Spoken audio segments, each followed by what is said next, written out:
Hello viewers, welcome to our channel. నేను మీ Charan Parimi. Mega brother Nagababu మీడియాలో తన ప్రస్థానాన్ని మొదలుపెట్టారా? చూస్తుంటే తను సొంతంగా ఒక ఛానల్ని ఎస్టాబ్లిష్ చేసే పనిలో ఉన్నారని చెప్పేసి వార్తలు వస్తున్నాయి. దీని వెనక ఎవరున్నారు? పవన్ కళ్యాణ్, చంద్రబాబు? ఎవరి వల్ల ఈ రాజకీయ ప్రస్థానానికి ఈ మీడియాని దన్నుగా వాడుకోవడానికి స్కెచ్ గీశారు అనేది మనం ఇప్పుడు చూస్తే, ఈరోజే ఆయన ఎన్ ఎంటర్టైన్మెంట్ మీడియా అని చెప్పేసి ఒక మీడియా ఛానల్ అయితే ఓపెన్ చేయడం జరిగింది. సో అయితే ఇది ఆ లోగోను ఓపెన్ చేశారనమాట. సో ఆ లోగో బాగా వైరల్ అవుతుంది. అయితే ఇది దేనికి సంబంధించింది, నాగబాబు వెనక ఎవరున్నారు, ఎవరు ఇది చేస్తున్నారు అనే వార్తలు బాగా వచ్చాయి కాబట్టి ఒక క్లారిటీ కోసం మాట్లాడుకుందాం. నిజానికి జనసేనకి గత కొద్ది రోజులుగా ఎప్పుడైతే జనసేన రాజకీయాల్లోకి వచ్చిందో అప్పటి నుంచి కూడా మీడియా సపోర్ట్ అనేది లేదు. కొన్ని ఛానల్స్ అయితే ఇంటర్నల్గా సపోర్ట్ చేసినవి ఉన్నాయి. న్యూస్ 99 కావచ్చు, ఇట్లాంటివి అయితే సపోర్ట్ చేసాయి. అలాగే ఇండిపెండెంట్ జర్నలిస్టులు కూడా కొంతమంది తొలి దశలో సపోర్ట్ చేశారు.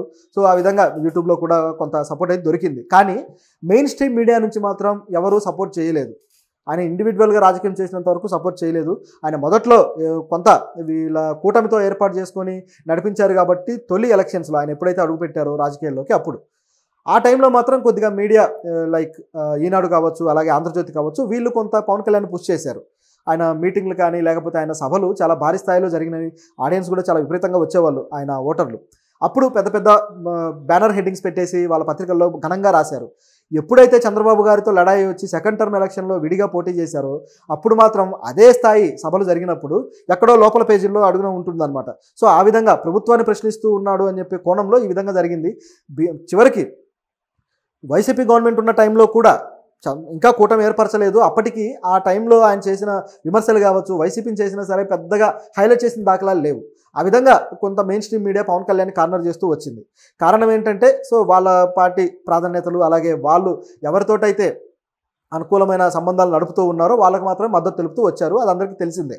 అయితే ఇప్పుడు పవన్ కళ్యాణ్ దానివల్ల కూడా చాలా వరకు నష్టపోయాడు అని చెప్పేసి సీనియర్ విశ్లేషకులు కూడా అన్నారు. మీడియా సపోర్ట్ ఉండుంటే పవన్ కళ్యాణ్ ఇంకా బెటర్గా పర్ఫామ్ చేసి ఉండేవాడు. అంటే ఒక సీటు కూడా రాకుండా ఓడిపోయాడు కదా గతంలో. సో దానికి సంబంధించి వచ్చిన న్యూస్ అది. ఇప్పుడు మాత్రం పవన్ కళ్యాణ్ ఆల్రెడీ ప్రభుత్వాన్ని ఏర్పాటు చేశాడు. సో ఇక నుంచి ఆయనకు వెనకాల కూడా అనేక మంది సపోర్ట్ ఉంది, బలం ఉంది. పార్టీ నేతలు కావచ్చు, అలాగే టీడీపీ నుంచి కావచ్చు, ప్రభుత్వం నుంచి కావచ్చు, కేంద్రం నుంచి కావచ్చు, ఇంత బలం ఆయన చేతిలో ఉంది కాబట్టి ఆయన కొత్తగా ఒక న్యూస్ ఛానల్ ఎస్టాబ్లిష్ చేయడానికే నాగబాబుని ఈ విధంగా దించాడు అని మనకు కనిపిస్తూ ఉందన్నమాట.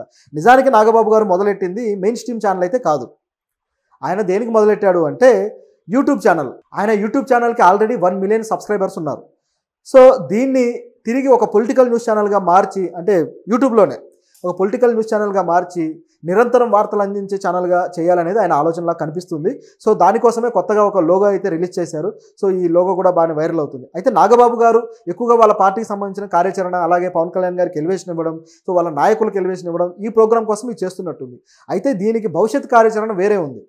మనం ఆలోచిస్తే ఏంటంటే, సొంతంగా మనకు యూట్యూబ్దో లేకపోతే మెయిన్ స్ట్రీమో ఏదో ఒక మీడియా అనేది ఉంటే దీన్ని ఉపయోగించుకొని భవిష్యత్తులో మన సొంత కూటమి లేదా మన సొంత కుంపటి ఒకటి పెట్టుకోవచ్చు.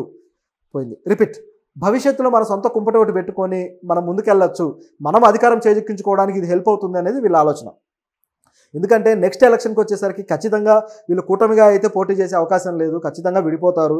పవన్ కళ్యాణ్ తను సీఎం అభ్యర్థిగా ముందుకు వచ్చే అవకాశం ఉంది కాబట్టి ఆయన ఆ విధంగా ఎలివేట్ చేయడానికి సొంత మీడియా కావాలి.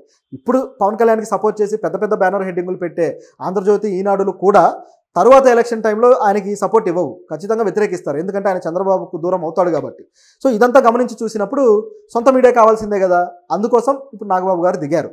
ఇప్పుడు యూట్యూబ్లో దీన్ని బాగా క్లిక్ చేసిన తర్వాత, సో ఇక దీని ఇండిపెండెంట్ జర్నలిజంగా బాగా పాపులర్ అవుతుంది కాబట్టి యూట్యూబ్లో ఇప్పుడు కొత్తగా అనేక ఛానల్స్ ముందుకు వచ్చేసాయి. మనలాంటి ఛానల్స్, మనం కూడా అనేక అద్భుతమైన సోషల్ అనాలిసిస్ కావచ్చు, పొలిటికల్ అనాలిసిస్ కాబట్టి అందిస్తూ వస్తున్నాం. సో చాలా వరకు కూడా సబ్స్క్రైబర్స్ ఇవి చూసి వాళ్ళు ఏవైతే కాంటెంపరీ పొలిటికల్ ఇష్యూస్ ఉన్నాయో వాటి మీద వాళ్ళు ఒక డైమెన్షన్, ఒక ఐడియాలజీని ఏర్పరచుకుంటూ వెళ్తున్నారు. సో ఈ విధంగా ఇక్కడ ఒక స్పేస్ ఉంది కాబట్టి దీన్ని వాడుకోవడానికి ప్రయత్నిస్తున్నట్టుగా కనిపిస్తుంది. సో ఇదిలా ఉంటే ఇది భవిష్యత్తుకు మెయిన్ స్ట్రీమ్కి దారితీసే ఛాన్స్ లేదా అనే డౌట్ కూడా ఉండొచ్చు. మెయిన్ స్ట్రీమ్ మీడియాకి కూడా ఛాన్స్ ఉంది, అవకాశం ఉంది.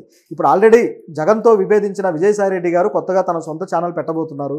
ఆయన తన రాజకీయ భవిష్యత్తును వేరే విధంగా మొదలు పెట్టబోతున్నారు. దాదాపు విజయసాయి రెడ్డిని బయటికి గెంటేసినట్టుగా అయిపోయింది వైసీపీలో. అదేవిధంగా ఆయన ఇప్పుడు సొంత కూటమి పెట్టుకున్నట్టుగానే పవన్ కళ్యాణ్ కూడా సొంతంగా ఒక మెయిన్ స్ట్రీమ్ ఛానల్ ఏర్పాటు చేయడానికి దీన్ని ఒక మొదటి స్టెప్గా, దీన్ని ఏమంటారు, పైలట్ ప్రాజెక్టుగా దీన్ని స్టార్ట్ చేసినట్టుగా కనిపిస్తుంది. సో మరి ఇది ఏమవుతుందో చూడాలి. దీంతో పాటు నాగబాబు గారు కూడా తన సొంతంగా ఇమేజ్ బిల్డ్ చేసుకోవడం కోసం ఆయన దీన్ని చేస్తున్నట్టుగా కనిపిస్తుంది. ఎందుకంటే ఒక మీడియా అధినేతగా ఆయన తన శక్తిని అలాగే తన యొక్క స్థాయిని చూపించుకోవడానికి ఈ ప్రయత్నం అనమాట. ఎందుకంటే గత కొద్ది రోజులుగా నాగబాబు గారి మీద కొన్ని రకాల విమర్శలు వచ్చాయి. ఆయన జనసేన పార్టీలో చాలా కీలకమైన నాయకుడు. గతంలో ఆయన నర్సాపురం నుంచి పోటీ చేసినా కూడా ఎంపీగా ఓడిపోయారు. సరే, ఆయన రాజకీయంగా సరైన స్టెప్ పడలేదు. అయినా సరే ఆయన పవన్ కళ్యాణ్ అంటిపెట్టుకొని తన తమ్ముడికి అనేక విషయాలు సపోర్ట్ చేస్తూ వచ్చారు. కొన్ని పార్టీలో వివాదాలు జరిగినప్పుడు కూడా ముందు ఉండి సాల్వ్ చేసింది కూడా నాగబాబు గారే. సో అంత సపోర్ట్ తన తమ్ముడికి ఇచ్చారు. అలాగే వచ్చి అయితే ఈసారి మాత్రం ఆయన పోటీ చేయలేదు. సరే, పోటీ చేయలేదు, మరి ఏంటి రాజకీయంగా అయిన ప్రాధాన్యత అని చూస్తే ఏ ప్రాధాన్యత లేకుండానే ఆయన ప్రభుత్వం వాళ్ళదే ఉండుండొచ్చు. సరే, జనసేన పార్టీకి ఆయన ముఖ్యమైన నాయకుడు అయి ఉండొచ్చు.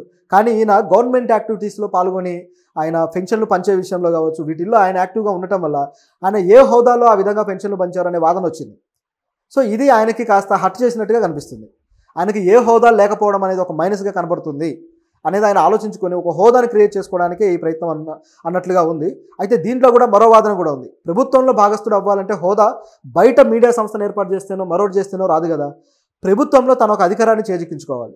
సో దానికోసం కూడా ఆయన స్కెచ్ గీసుకున్నట్టుగా తెలుస్తుంది. ఆ స్కెచ్ ఏంటంటే టీటీడీ చైర్మన్ పదవి, తిరుమల తిరుపతి దేవస్థానం చైర్మన్ పదవి కోసం అనేక మంది లాబింగ్లు చేస్తూ ఉంటారు. రాజకీయాలకు సంబంధం లేని వ్యక్తులు కూడా అప్పటికప్పుడు రాజకీయాల్లోకి వచ్చేసి ఆ 2 నెలలు హల్చల్ చేసేసి ఏదో ఒక బేరం మాట్లాడుకొని టీటీడీ చైర్మన్లు అయిపోయిన చరిత్ర టీటీడీకి ఎంతో ఉంది.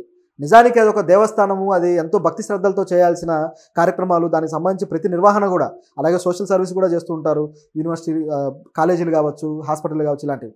సో ప్రతిదీ కూడా భక్తితో చేయాల్సిన పని అనమాట. సో అలాంటి పనికి సంబంధించి ఎవరు రావాలి? సో దాంట్లో ఎవరైతే నిష్ణాతులు, దాంట్లో ఎవరైతే నిపుణులో అక్కడి నుంచి ఎన్నుకోవడం కాకుండా చాలామంది బయట నుంచి వచ్చి ఎన్నుకున్న వాళ్ళు చాలామంది ఉన్నారు. మొన్న అశ్విని దత్ గారి పేరు కూడా వచ్చింది. ఇక దాదాపు ఆయన కన్ఫర్మ్ అయిపోయాడు అన్న వార్త వచ్చిన తర్వాత మళ్ళీ ఆయన కాదు, నాగబాబు గారే దీనికి అవకాశం ఉంది అని చెప్పేసి ఇంకో వార్త వచ్చింది.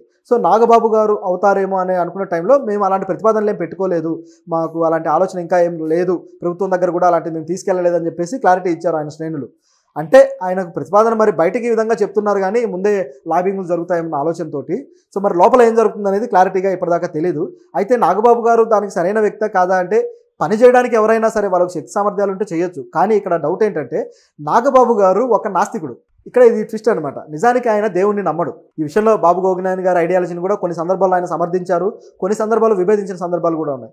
తన నాస్తికత్వాన్ని ఆయన ప్రకటించుకుంటూ హిందూ నాస్తికుడిగా కొంత ఒక డిఫరెంట్ డైమెన్షన్ని తీసుకొని ప్రకటించాడు. అలా ప్రకటించినప్పుడు అందరికీ కూడా మైండ్ ఫీజులు ఎగిరిపోయాయి. ఇదేంటబ్బా హిందూ నాస్తికుడు ఏంటి, ఏదో వెరైటీగా ఉంది అని చెప్పేసి. సో ఆయన హిందుత్వం మీద నాస్తికత్వం పేరుతోటి బురద చల్లే వాళ్ళ మీద ఆ రోజుల్లో ఆయన కొన్ని కౌంటర్లు కూడా వేయడం జరిగింది. సో ఆయన నాస్తికత్వం అనేది మరి డమ్మీ నాస్తికత్వము నిజమైన నాస్తికత్వం క్లారిటీ లేదు, కానీ ఆయన సరైన హిందుత్వ భావాలు గల వ్యక్తి అనేది మాత్రం క్లారిటీ వచ్చింది. సో ఇది పరిస్థితి. సో ఆయన భావాల విషయంలో ఆయనకి కన్ఫ్యూజన్ ఉన్నట్టుగా ఉంది. కాకపోతే తన భావాలు ఘనంగానే ప్రకటించుకున్నాడు కాబట్టి ఆయనను అలా తీసుకోవడానికి ఆయన ఇంకా మొగ్గు చూపుతాడు. ఇంకా పూర్తి స్థాయిలో తను మతపరమైన యాక్టివిటీస్లో దిగడానికి అయితే ఛాన్స్ ఉంది. సో మరి ఎంతవరకు ఈ అవకాశం ఉంది? ఆయన టీటీడీ చైర్మన్ అవుతారా? అలాగే మెయిన్ స్ట్రీమ్ మీడియాని స్థాపిస్తారా? అలాగే ఈ మీడియాతో ఆయన ఒక మీడియా అధినేతగా ఆయన నిలబడతారా అనేది మనం చూడాలి.